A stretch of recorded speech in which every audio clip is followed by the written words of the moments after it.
มีโอกาสอยู่บ้านพักเที่ยงก็มาเห็ดมักม่วงกวนเนาะเห็ดกวนมักม่วงหอมทุกคนใกล้จะได้แล้วนะจะนั่นก็ได้ละแซ่บกวนแบบธรรมชาติเด้อบ่ได้ใส่น้ำตาลแล้วก็บ่ใส่กะทิอีกเนาะเพราะว่าใส่กะทิยันมันบูดไวเนาะพอซ้ำซาสิเบิดมันกระดุมเติมเนาะอันนี้กวนละใส่แต่เกลือเนาะใส่เกลือน้อยนึงให้มันนัวน้อยนึงเนาะแซ่บอยู่ได้ทุกคนแบบกวนธรรมชาตินี่ก็แซ่บอยู่เขาจะกินกับข้าวยามมื้อเช้าข้าวฮ้อนๆเนาะตุย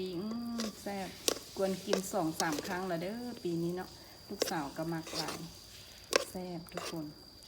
และอันนะเขากินกับข้าวจี้หรือว่าข้าวกับขนมปังก็ได้เช่นเดียวกันเนาะทุกคนถ้ามีเวลาก็ปิตาเห็ดกินอยู่เนาะ